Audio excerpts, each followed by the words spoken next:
노인 학대 상담센터에 그 부모들이 학대당하는 그런 그 신고가 들어온 그 비율을 보게 되어지면 며느리한테 학대받는다거나 사위한테 학대받는다거나 하는 것보다는 아들에 의해서 학대받는 비율이 당연히 높다라고 그렇게 얘기를 해요. 저도 이번에 이제 그 어버이날 이제 주간에 저 이제 해남에 한번 다녀왔는데 너무 깜짝 놀란 얘기를 들었어요. 그 마을에서 일어났던 아들에 의해서 어머니한테 이제 그 폭행이 가해진 얘기를 듣고 깜짝 놀랐습니다만은 친아들에 의해서 학대당한 부모들이 너무 많다라고 하는 거예요.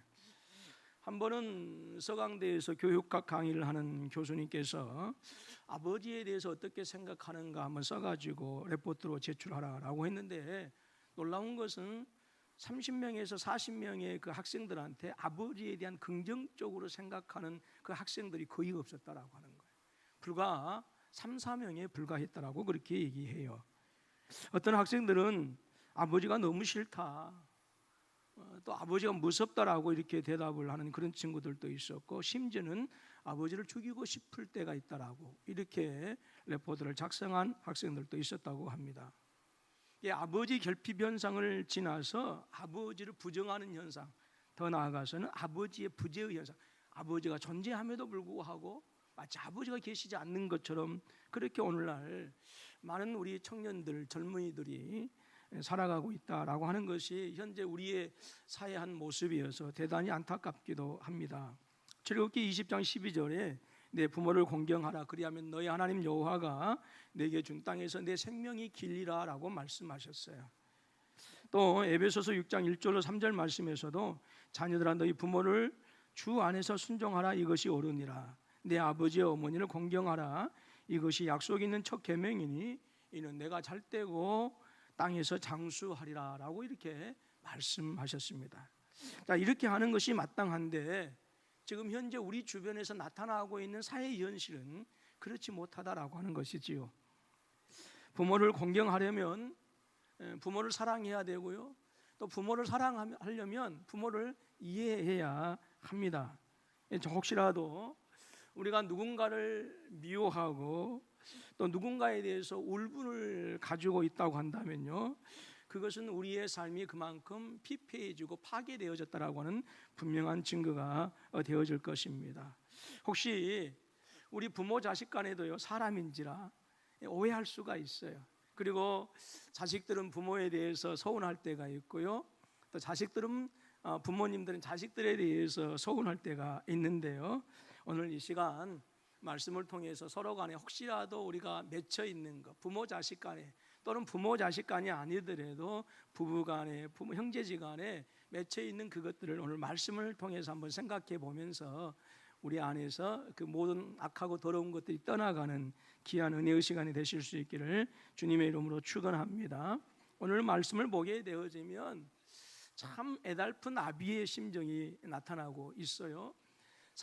구약의 66권의 성경 말씀 중에서 안타까운 그러니까 선지자가 이스라엘 백성들을 향해서 안타까운 음성을 바라고 하나님께서 이스라엘 백성들을 향해서 안타까운 음성을 바라는 것들이 많이 나오는데, 아버지가 아들에 대해서 안타까운 음성을 바라는 것은 오늘 우리가 읽은 28장 33절만큼 그 애달픈 어떤 구절이 없는 것 같아요. 그래서 오늘 말씀을 통해서 내 아들 압살롬, 내 아들이라고 하는 제목을 통해서요, 아들 압살롬과 아버지의 관계가 어떤 관계였는가라고 하는 것을 살펴보면서 혹시라도 우리가 그런 안타까운 환경에 있다고 한다면, 그 관계 속에 있다고 한다면 부모 자식 간의 관계이든지 간에 또는 형제들 간의 관계이든지 간에 성도들 간의 관계이든지 간에 서로를 이해할 수 있는, 그래서 또 안타까운 우리들의 모습이 털어져 버리는 복된 은혜가 있어지기를 주님의 이름으로 축원합니다. 오늘 우리가 읽지는 않았습니다만 여러분들이 성경 사무엘하 13장에서부터 18장 말씀까지 보게 되어지면 이런 내용이 나옵니다. 다윗에게는 여러 명의 아내가 있었어요.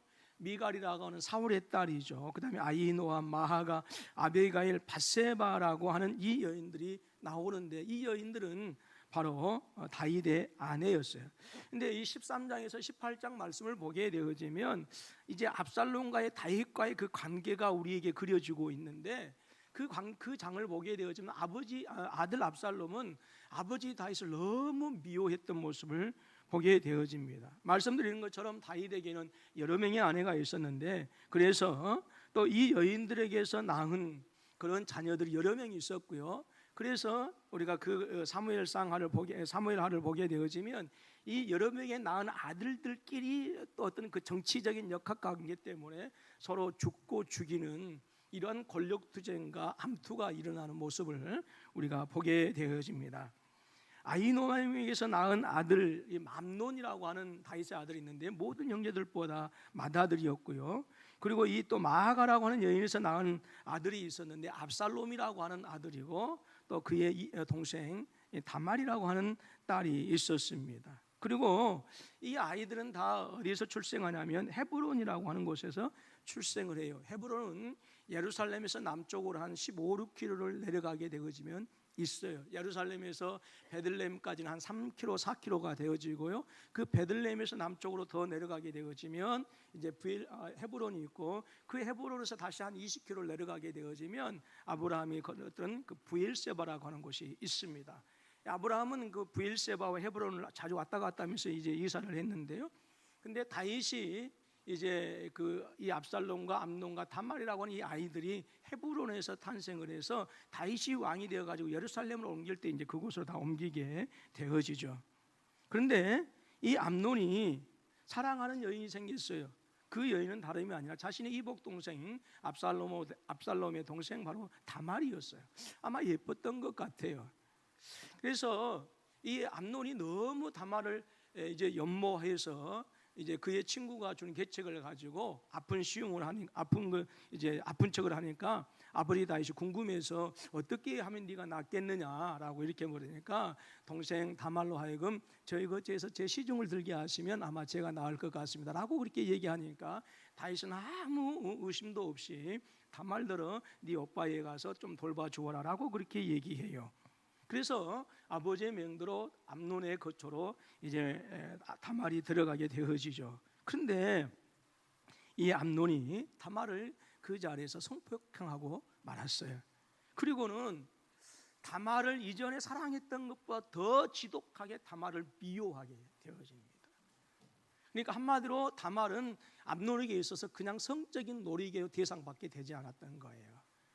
그렇게 해서 장녀 취급하면서 다말을 쫓아내버리죠.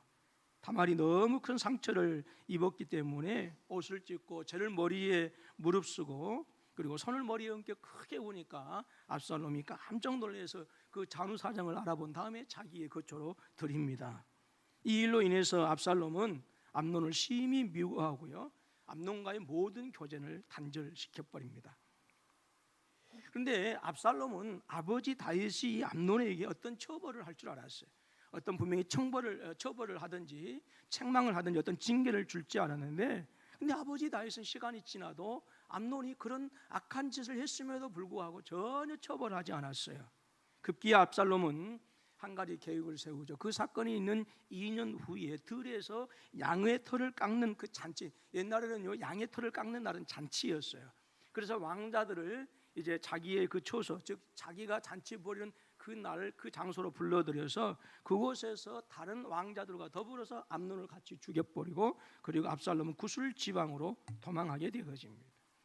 그리고 이곳에서 망명생활을 하게 되어지는데도 불구하고 아버지 다윗은 이 압살롬을 불러주지 않았습니다. 그런데 다윗 장군에게는 아주 뛰어난 장수가 있는데 요압 장수라고 하는 장수가 있어요. 이 요압 장수가 한 여인을 이제 데리고 와서 거기에서 한 가지 계책을 발휘해서 멀리 있었던 구술지방으로 망명생활하던 압살롬을 이제 예루살렘으로 이제 돌아오게 합니다.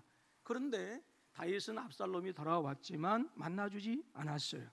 요압이 압살롬을 조금 데리고 오십시다라고 할 때에 다윗은 못 이기는 척하면서 이제 압살롬을 데리고 오게 되어지죠. 그래서 자 이렇게 압살롬이 예루살렘에 오게 되었지만 아버지 다윗이 압살롬을 만나주지 않았어요. 그래서 압살롬은 분명히 자기를 아버지가 미워하는 모양이다. 그리고 이제 자기를 제껴두고 자기의 동생 솔로몬을 왕으로 세우는 게 아닌가라고 하는 생각을 하게 되어지고요. 그래서 서서히 압살롬에게는 어떤 생각이 들게 되어지냐면 아버지에 대한 분노, 아버지에 대한 적개심이 그의 심령 속에서 일어나게 되어집니다. 그리고 한 걸음 더 나아가서 압살롬은 이제 반역의 계획을 세웠어요. 내가 아버지를 물러나게 하고 아버지를 죽여서 내가 그 아버지의 자리를 차지해야겠다라고 하는 거였어요. 그래서 개인 군대를 양성하게 되어지고 한편으로는 사람들의 마음을 얻기 위해서, 아직 환심을 사기 위해서 노력하는 모습들을 우리가 이제 성경에서 찾아볼 수가 있습니다. 예루살렘으로 돌아온 지 4년 후에 이제 기회를 잡았어요. 그리고 이제 예루살렘에서 이제 고향 헤브론으로 돌아가려 합니다. 그래서 아버지에게 나가서 제가 예루살렘에서 살지 않고 그냥 헤브론에 가서 제가 그동안 지었던 죄를 회개하면서 살겠습니다 라고 이제 이렇게 얘기를 해서 다윗 왕의 허락을 받아서 헤브론으로 이제 가게 되어지죠. 그리고 이제 그곳에서 자신이 왕이 되어지는 그런 삶을 살아요. 이 13장에서 18장 내용까지 보게 되어지면 압살롬이 어떻게 그 길을 행차했는가라고 하는 것을 볼 수가 있어요. 그것은 바로 왕의 모습이었어요. 그래서 압살롬은 드디어 기회를 잡아서 다윗에게 있어서는 제갈공명과 같은 역할을 했던 모략가, 책략가였던 아히도벨을 자기의 사람으로 끌어들여서 아히도벨과 같이 아버지를 치기로 그렇게 계획을 세웠어요.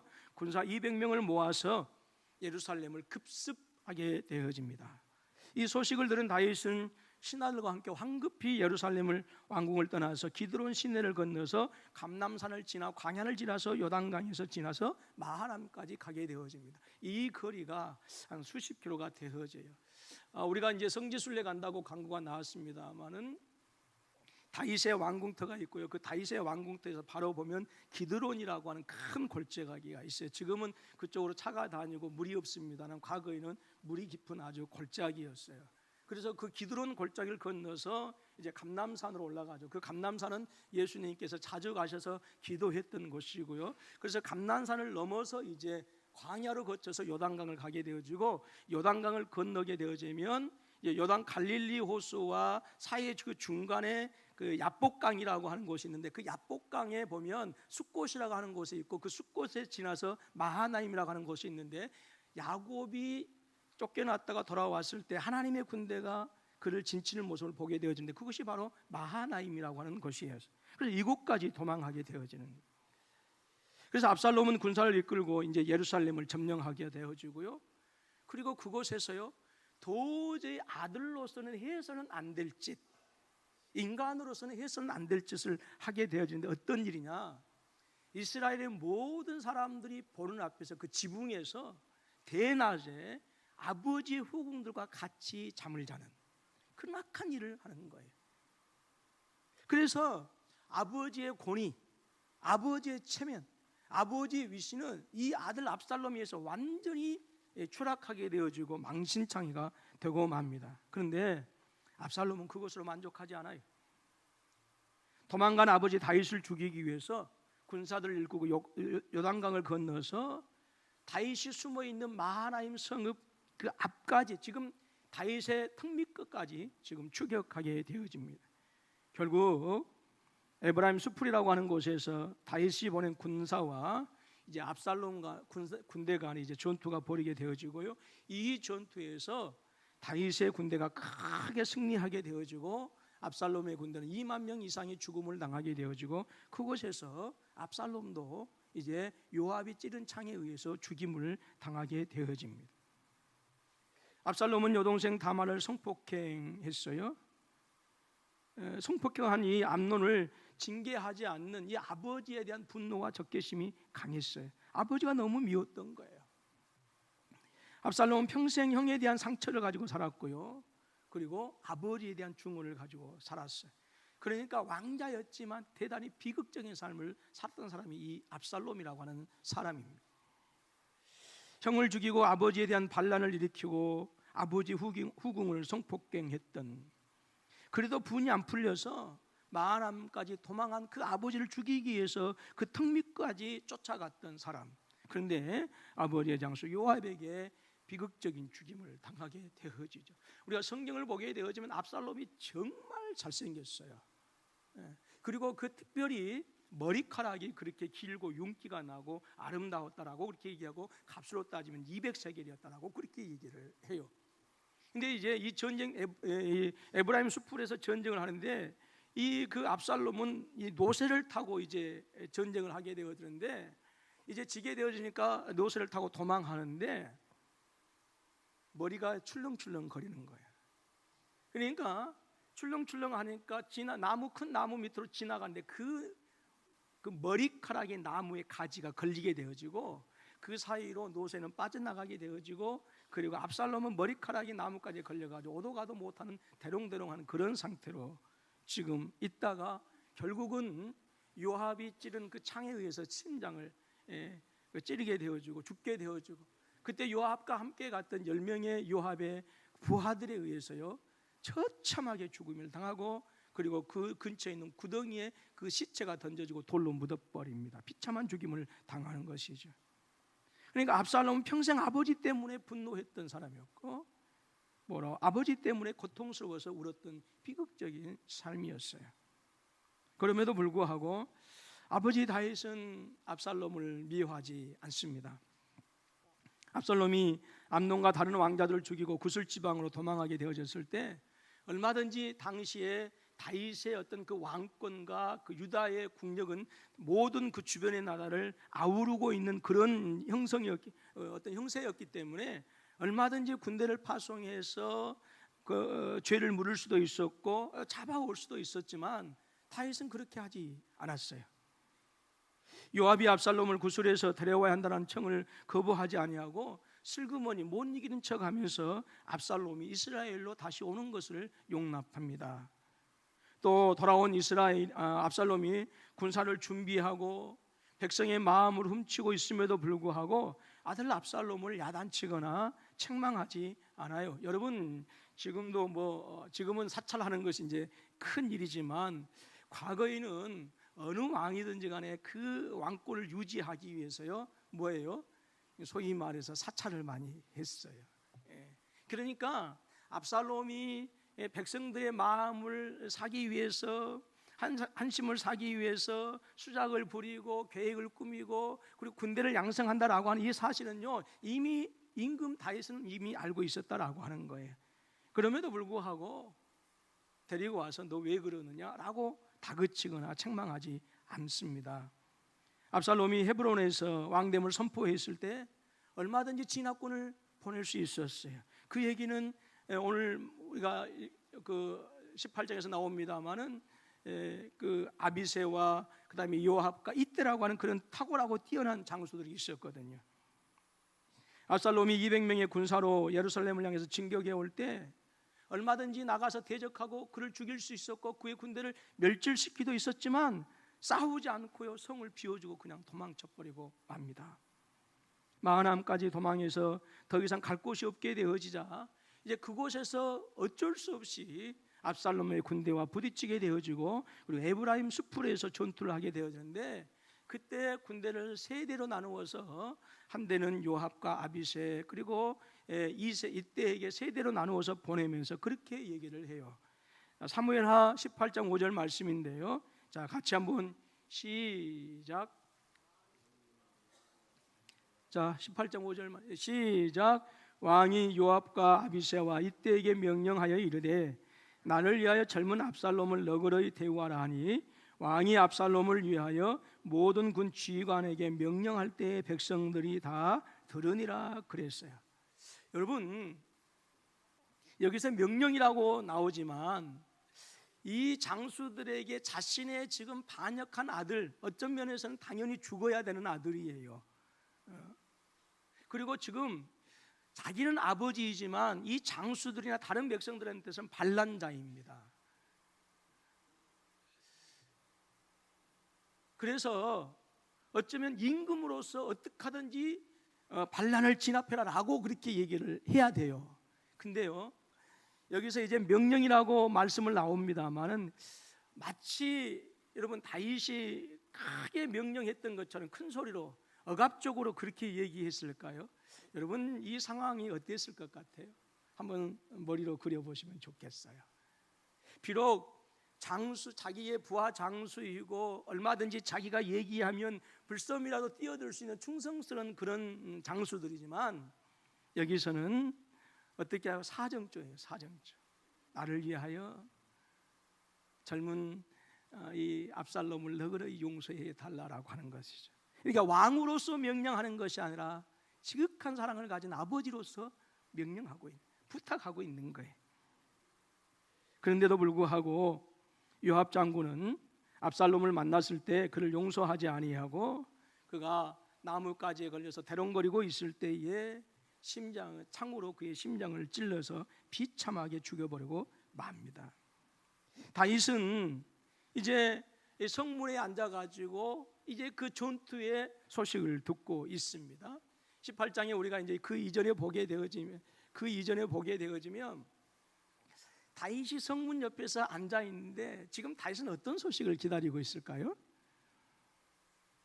어땠을 것 같아요? 여러분들 같으면 어떤 소식이 지금 다윗에게는 더 지금 기다리고 있을 것 같아요? 전투에서 승리했다는 소식일까요? 압살롬이 살았다라고 하는 소식일까요? 그래요. 지금 다윗은 임금으로서의 어떤 마음을 가지고 성문에 앉아서 전투의 소식을 기다리고 있는 것이 아니라 어떻게 하든지 압살롬의 목숨만은 부지하기를 원하는, 살아나기를 원하는 그 아버지의 간절한 심령을 가지고 지금 전투의 소식을 기다리고 있어요. 그런데 두 전령이 오는데 다윗이 기다리고 있는 소식과는 전혀 다른 아들 압살롬이 죽었다라고 하는 소식을 듣게 되어져요. 그리고 이 사실을 알고 다윗은 처참하게 그 가슴이 뭉그러지는 아픔을 당하게 되어집니다. 자, 사무엘하 18장 33절 말씀을 다시 한번 읽어보도록 할까요? 시작.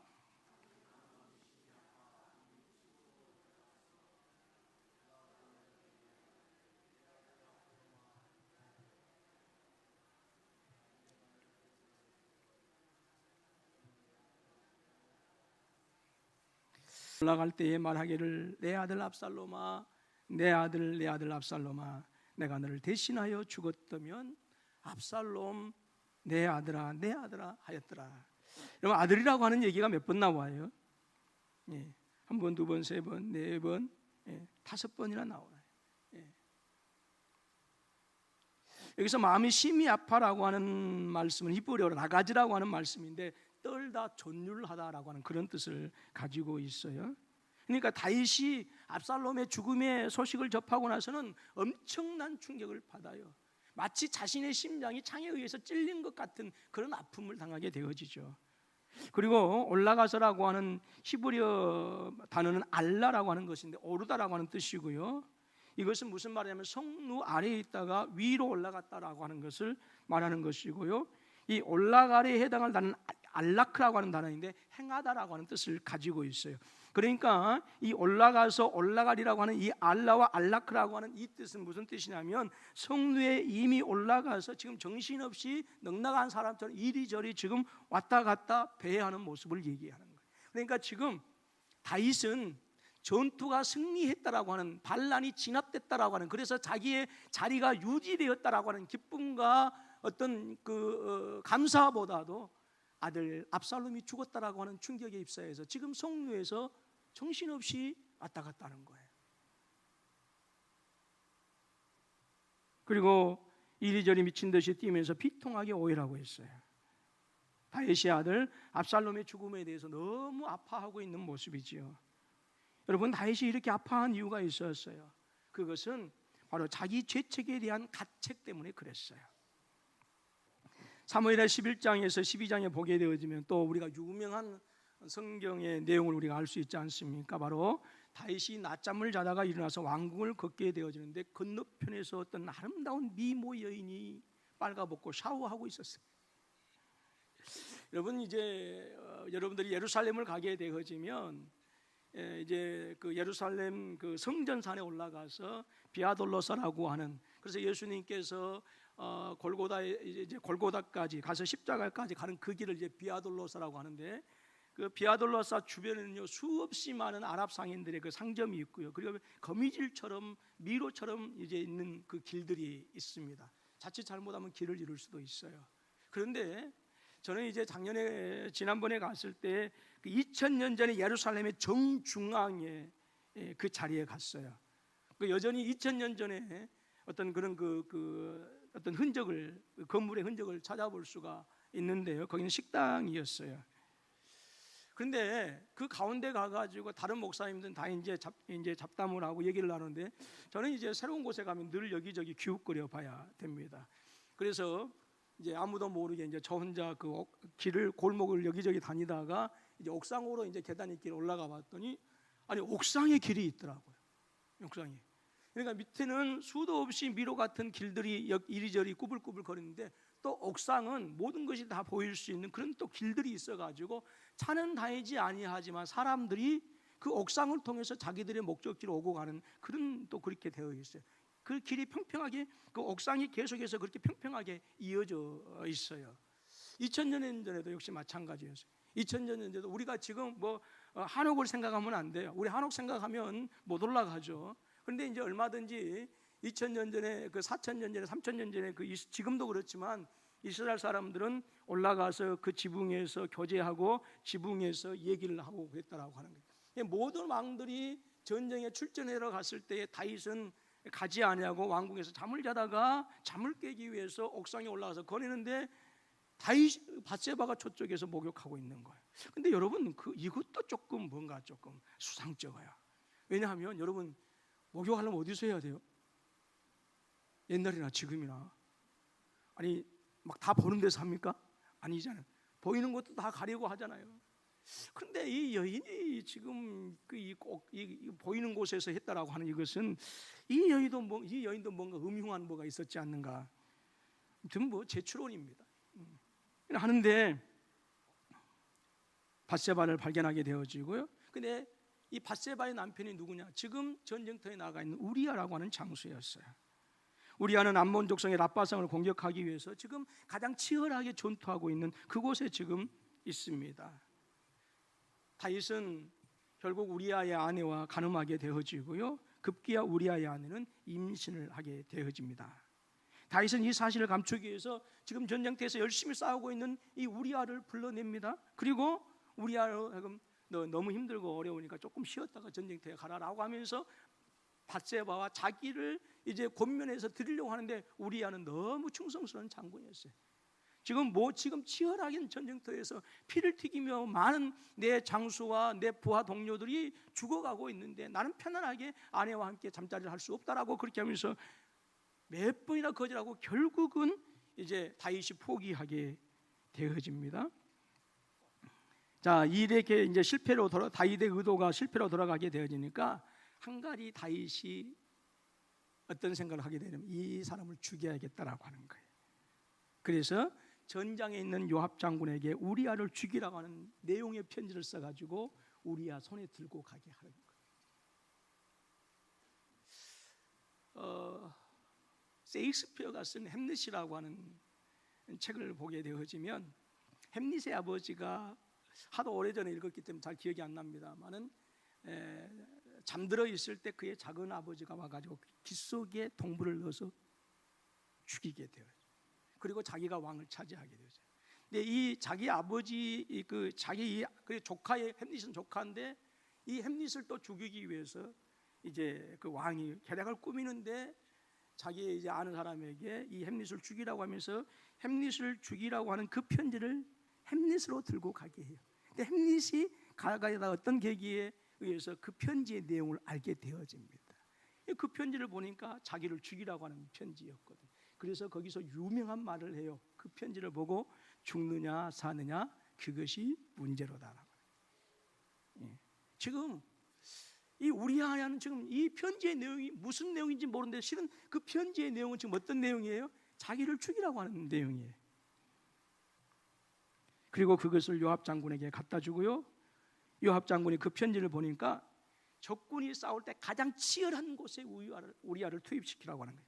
왜요? 적군의 손에 죽도록 하기 위해서였어요. 요압 장군은 다윗 왕의 명을 따라서 랍바성의 암몬 족속들이 있는 곳으로 전진 배치시키게 되어지고요. 그리고 그곳에서 서로 죽고 죽이는 치열한 전투가 벌어지게 되어지고, 그때 이 라빠성의 용사들이 나와서 이스라엘 군대가 싸울 때 요압은 슬그머니 후퇴해 버립니다. 그리고 우리아는 그곳에서 죽게 되어져요. 요압이 전세가 불리했기 때문에 후퇴한 것이 아니었어요. 누구를 죽이기 위한 거였어요? 우리아를 죽이기 위해서 함정으로 몰아넣은 것이었어요. 다윗의 계략이 승리에 이제 성공하게 되어지죠. 우리아가 죽은 후에 그 기회를 놓치지 않고 이때다 싶어서 얼른 가서 우리아의 아내 밧세바를 자기의 아내로 삼아버리고 말았어요. 근데 이걸 누가 보셨을까요? 하나님께서 보셨어요. 아주 악하게 보셨습니다. 그래서 나단 선지자를 보내어 책망하는데 무섭게 경고합니다. 우리아를 죽이고 그의 아내를 빼앗았기 때문에 너의 집엔 영원히 칼이 끊어지지 않을 것이다 라고 하는 거예요. 다윗의 집에서 칼이 영영이 떠나지 않을 것이며 너의 처를 빼앗아서 다른 사람에게 줄 것이며 그 사람이 너의 처들과 더불어서 대낮에 동침할 것이고 또 다윗이 낳은 아들이 죽을 것이다 라고 합니다. 이 경고를 듣고 다윗은 지은 죄를 회개하게 되어집니다. 밤낮으로 눈물을 흘리며 회개하는데 그 회개한 내용이 시편 6편 6절로 7절 말씀 보게 되어지면 너무 절절하게 우리에게 증거해 주고 있어요. 물론 우리가 개역 개정을 가지고 있지만 저는 이제 성경을 말씀을 준비할 때 여러 이제 성경을 번역본을 보는데요. 표준 세번역 성경에서 제가 인용을 했습니다. 거기에 보게 되어지면 이렇게 나와 있어요. 나는 탄식만 하다가 지치고 말았습니다. 밤마다 짓는 눈물로 침상을 띄우며 내 잠자리를 적십니다. 사무친 울화로 내 눈은 시력까지 흐려지고 대적들 등살에 하도 울어서 눈이 침침합니다. 그랬어요. 그러니까 그 밧세바의 사건을 통해서 그가 하나님 앞에 무서운 경고를 듣게 되어지고 그래서 그 죄를 깨닫고 엄청난 회개를 하게 되어져. 그래서 다윗은 우리아의 아내 밧세바에게서 낳은 아들이 이제 죽게 되어져요. 근데 그 죽음의 이유가 자기의 죄값이라고 생각하게 되어져요. 그리고 그 후에 아들, 우리가 이미 말씀드렸던 것처럼 아들 암논이 이복 동생 다말을 범했을 때에 그 역시도 이것은 자기의 죄 때문이다라고 생각하게 되어지. 그래서 암논을 처벌하지 못하는 거예요. 근데 이 마음을 압살롬이 이해할 수가 없는 거예요. 그래서 아버지에 대해서 적개심을 품고 그리고 반역의 품을 품고 왕자들을 모조리 죽여버리고 구슬지방으로 망명했음에도 불구하고 얼마든지 압살롬을 데려다가 그 죄를 물을 수 있지만 그것까지도 자기의 죄 때문이라고 생각하게 되어지죠. 그래서 압살롬을 잡을 수가 없었던 거예요. 압살롬이 요압에 의해서 예루살렘으로 돌아오게 되어집니다. 그런데 만나주지 못한 이유가 있어요. 자기의 상처 때문에 그럴 거예요. 압살롬이 반란을 일으키기 위해서 백성들의 마음을 빼앗았습니다. 그리고 백성들의 마음에 그 빼앗기 위해서 환심을 사는 행동을 하고 군사를 따로 준비하는 것을 알았지만 결국 자기의 죄 때문에 이 모든 것이 일어났다라고 하는 것을 알고 그를 질책하지 못하는 거예요. 헤브론에서 반란을 일으켰을 때도 또 자기의 턱 밑까지 자기를 죽이기 위해서 진격할 때에도 그 모든 것은 내가 밧세바에게 범한 그 하나님에게 범한 죄 때문이었다라고 그렇게 생각했기 때문에 결국 진압하지 못하는 거예요. 압살롬이 왕궁에 진입해서 자기 후궁들을 대낮에 욕보였다라고 하는 소식이 왜 몰랐겠습니까? 그 얘기를 들었을 때 얼마나 왕의 체면이 깎이고 망신창이가 되어졌겠습니까? 또 다윗이 압살롬이 자기 얘기를 죽이려고 왕궁에 들이닥쳤을 때 울면서 맨발로 기드론 시내를 건너가게 그리고 그 감난산을 넘어서 맨발로 광야를 지나가게 되어지고 요단강을 건너서 마하나임까지 도망가게 되어집니다. 슬피 울면서 도망가게 되어집니다. 그 울음의 의미가 무엇이었을까요? 아들이 나에게 반란을 일으켰던 그 배반감에 치를 떨면서 울었을까요? 저는 아니라고 봐요. 이 아들의 반란은 자기 때문이었다라고 하는 해안이죠, 해안. 사울 왕가의 시므이가 다윗이 도망가는 모습을 보고 저주합니다. 하나님께 버림받은 사람이다. 그래서 다윗의 장수들이 시므이를 죽이려고 할 때 그것도 하나님께서 나를 책망하기 때문에 일어난 것이다 라고 하면서 바로 시므이를 죽이지 않습니다. 그리고 요압 장군에게 압살롬을 죽이지 말고 살려달라고 부탁을 하게 되어지죠. 압살롬이 죽었다는 소식을 듣고 어쩔 줄 몰라 합니다. 여러분, 한 아버지이기 전에 한 나라를 다스리는 왕이었기 때문에 반역자를 징벌하고 반란을 진압한다라고 하는 그것은요, 의당 왕으로서 기뻐해야 되고, 그 승리의 기쁨을 백성들과 장수들과 함께 전장에 참여했던 모든 군사들과 함께 누려야 하는 거예요. 그런데 지금 아들 압살롬의 죽음을 듣고 왕으로서가 아니라 아버지로서 울고 있는 거예요. 아버지 다윗은 우리아의 아내 밧세바를 범하고 나서 침상에 여가 뜨도록 회개의 눈물을 흘렸다고 했습니다. 그럼에도 불구하고 선지자는 하나님께서 너희 죄를 용서해 주시지만 아들은 죽을 것이고 집안에서 칼이 영영이 끊어지지 아니하리라 경고하셨습니다. 다윗은 암논이 다말을 성폭행했을 때 당연히 징계해야 하는 것도 알았습니다. 그러나 징계하지 못한 것은 자신이 간음죄를 지었기 때문이다라고 하는 그 가책 때문에 그랬어요. 압살롬이 암논을 죽였을 때 자기의 죄값이라고 생각했기 때문에 압살롬을 더 이상 추격하지 않고요, 붙잡아 오지도 않았어요. 헤브론에서 반란을 일으키고 예루살렘으로 진격이 올 때 얼마든지 압살롬을 진압할 수 있었어요. 그런데 싸우지 않고 오히려 피하고 도망합니다. 그리고 마하나임까지 턱밑까지 자기를 죽이기 위해서 오는 자기의 이 배은망덕한 이 아들, 그 아들을 위해서 장수들에게 사정하는 거예요. 너희들이 전쟁에서 내 아들 만나거든. 내 아들이 어리석고 부족하고 젊어서 그러니까 제발 니네들 죽이지 말고 용서하고 살려달라라고 하는 거예요.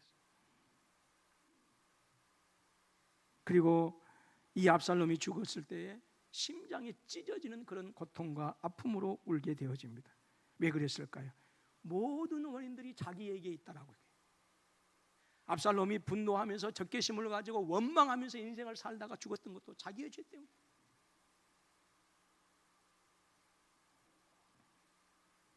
압살롬이 아버지 다윗에게 상처받아 온 것보다도 다윗은 아들 압살롬이 자기 때문에 상처받아서 고통스러워하면서 살았던 것에 대해서 더 오히려 슬퍼하고 안타까워했어요.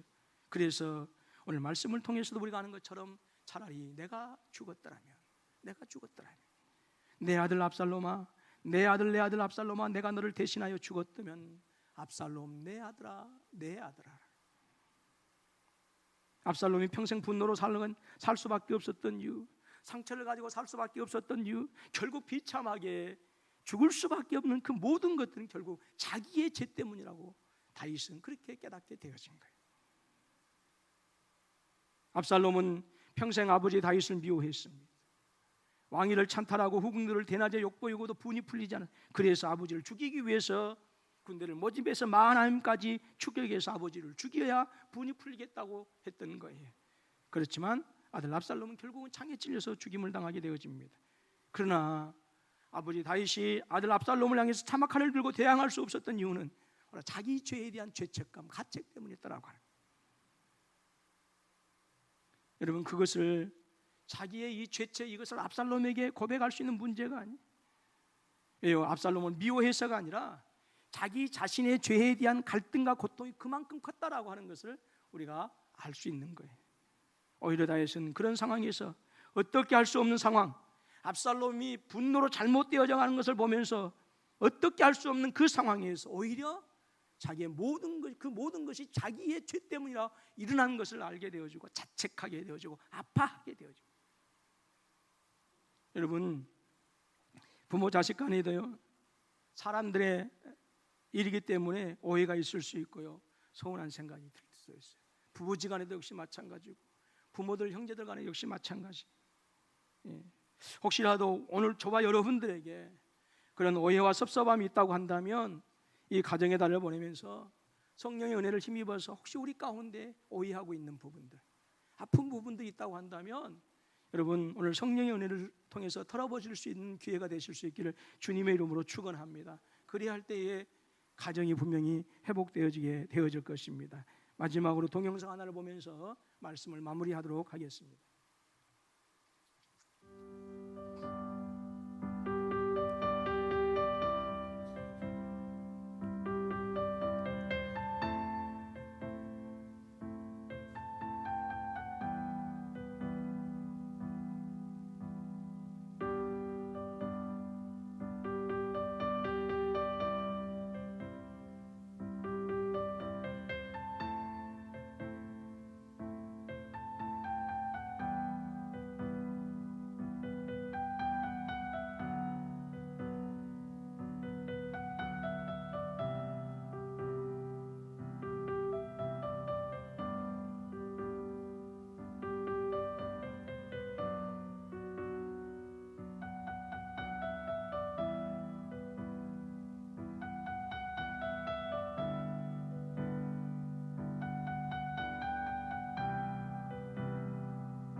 저희 아버지는 20이 안 된 나이에 국방경비대에 입대를 해서 제대 날짜 2달을 놔두고 전쟁이 터졌습니다.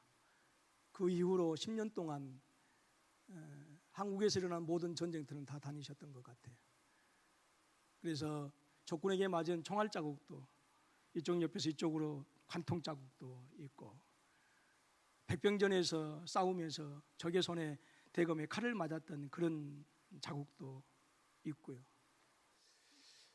군대 시절에 찍었던 그 사진이 제가 어렸을 때는 그것이 그렇게 귀한 줄 몰랐어요. 근데 아버지가 돌아가시고 나서 아버지의 흔적을 찾으려고 하니까 이제는 그 사진이 어디 간지 모르겠어요.